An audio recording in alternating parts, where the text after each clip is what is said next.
Bonjour à tous. Il y a bien des façons de découvrir toutes les richesses de l'Ille-et-Vilaine et l'une des plus agréables, à mon sens, est sans doute de le faire à bicyclette, car chacun le fait à son rythme, en famille, seul ou entre amis, et l'offre départementale s'y prête parfaitement, notamment en ce qui concerne les voies vertes, comme nous l'explique Thibaut Gabory, responsable du service espace naturel au Conseil général d'Ille-et-Vilaine. Bonjour Thibaut Gabory. Bonjour. Alors, ces voies vertes, que pouvez-vous nous en dire ?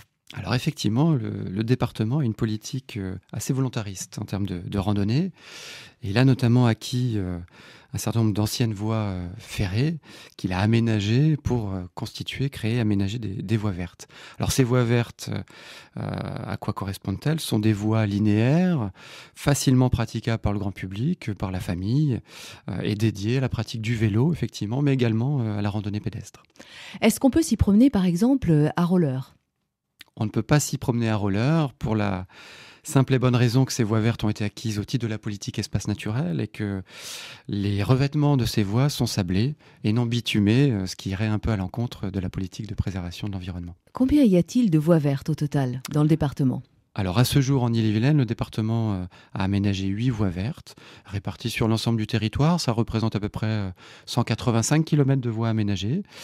Et puis elles permettent, constituant de véritables colonnes vertébrales sur les territoires qu'elles traversent, des lieux pour découvrir du patrimoine autre que celui de la simple voie, paysager sur les territoires, mais également bâti, culturel. On peut découvrir la baie du Mont sur la voie verte qui relie Saint-Brelade, traverser des paysages bocagers sur le territoire entre Messac et Guers, ou encore longer la Vilaine sur l'ancien chemin de halage aménagé le long du canal d'Ille-et-Rance. Alors, est-ce qu'elles sont toutes complètement aménagées ou alors est-ce qu'il y en a encore qui sont en devenir ? Est-ce qu'il y a des projets ? Il y a des projets, parmi lesquels le projet de voie verte entre Rennes et Redon.